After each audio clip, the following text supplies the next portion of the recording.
Hello and welcome to MindSpanse. I'm Craig and thank you for joining me today. I'm starting a new series today on visualization.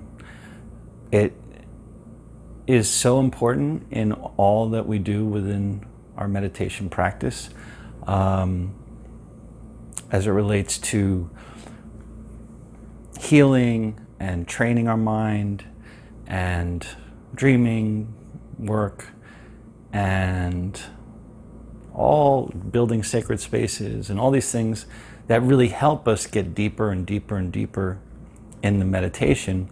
You know, some people will say it's too much engagement of your mind as a practice.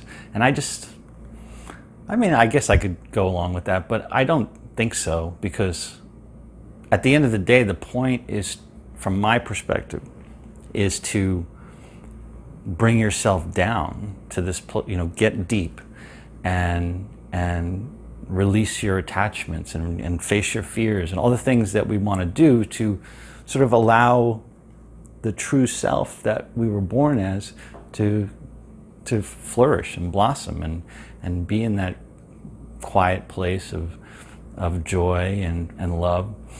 And whatever way helps you to do that, I think, is a good thing. So I find, and a lot of people I know find, using these visualization techniques really help. And the other benefit is that it actually trains your brain. So most professional athletes have had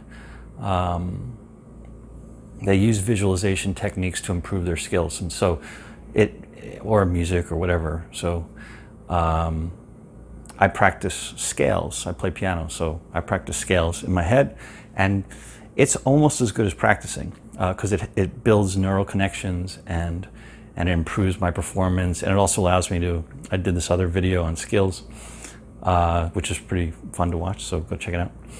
And but it allows you to push through barriers. So if you can't play something, or you have a bad golf swing, or you're a ski racer, or whatever it is, where you seem to have a barrier, like your mind's constraining you from doing something, in your visualization, you can make that go away. So it's really, really helpful.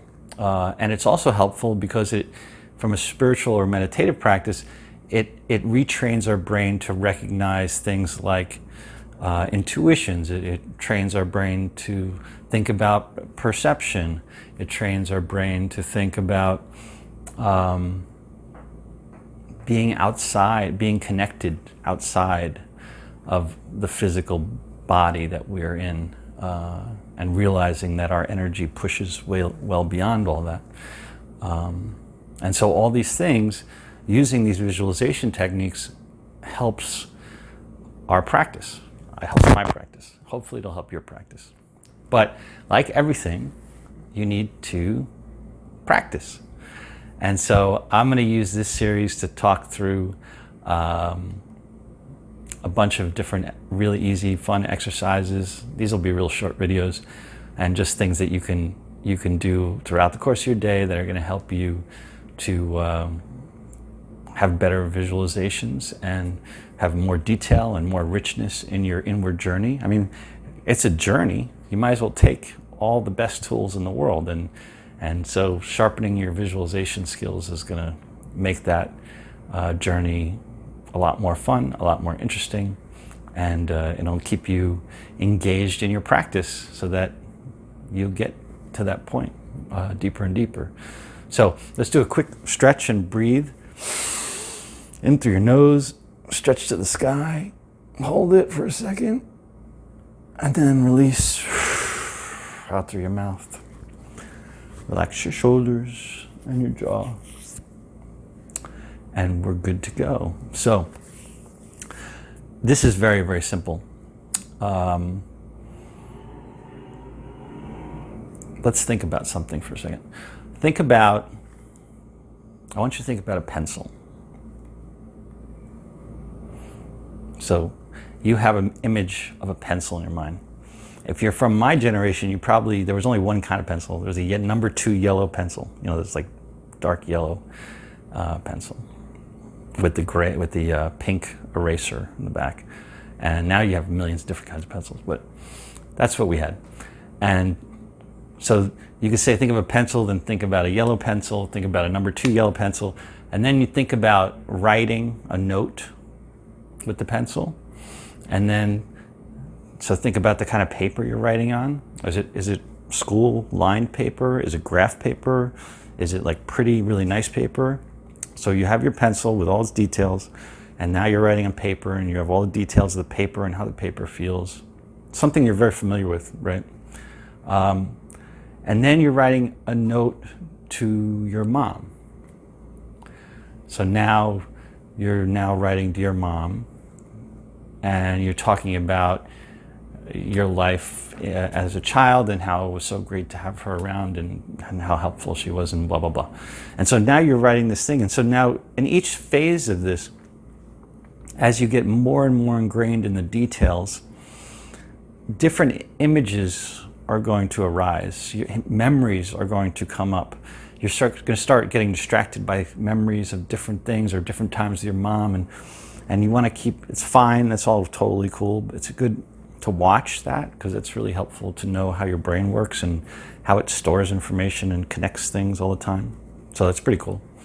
And but you'll see that as you get into this story deeper and deeper with more detail and a little more detail, and then maybe you're having a cup of coffee while you're writing this note and you're sitting, where are you sitting? Are you sitting outside?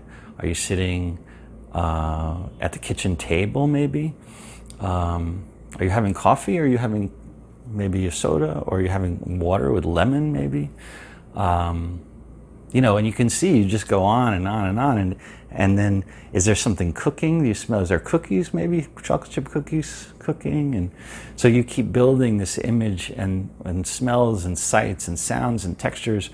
And what happens is, as you do this, you draw yourself into this world deeper and deeper and deeper. And that drawing you into that world actually is part of the bring down process in a meditation.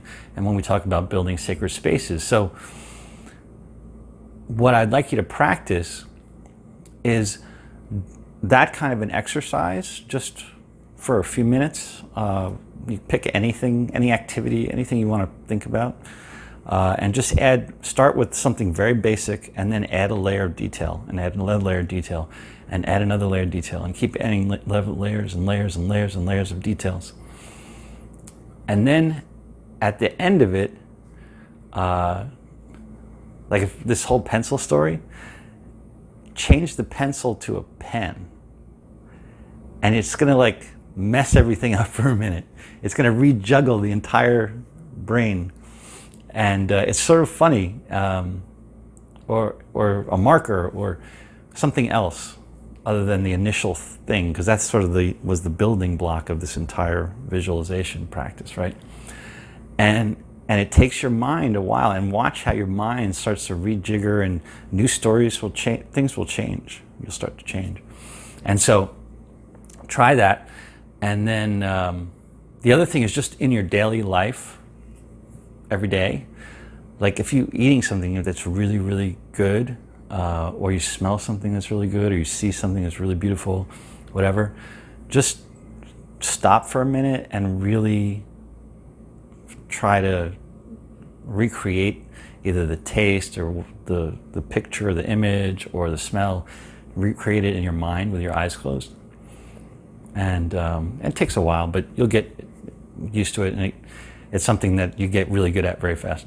Because your brain will be like, oh, he's interested. Boom, boom, start rebuilding neural connections. So do that stuff, and it's always good to keep journals, like we do dream journals and stuff. So keep journals of these little visualization exercises, because it enforces them in your brain, and it helps your brain think more. And it's not that much work; it's a couple minutes here and there. And over time, you'll start to build up this inventory of tools, of visualization tools, and to help you build in these incredible worlds. And on our guided meditations, my ones on the MindSpanse channel, most of them will take you to one of these places that I've built over many years. And they're these incredible worlds where I go to meditate. So the whole journey into that world is my bring down process to begin my deeper levels of meditation. And so I think you're going to love it and enjoy it. And it's very personal and it's super fun, and it makes the entire process really exciting and always a new creative adventure. So I wish you an incredibly successful, wonderful, great day. Remember to wander around and just enjoy a moment here and there in the day. We don't have to always rush everywhere. And enjoy your visualization practices. Be patient with yourself and with people around you. And thank you for taking some time, and definitely subscribe and get the notifications, because I put these out almost every two a week, one to two a week. And share it with your friends so we can spread the word. And like it, comments, ask questions. I'm always sort of checking. So if you have questions about any of this practices, I'm always going to be there to try to help guide you or find resources for you that'll help you. So thank you again. Have a great day.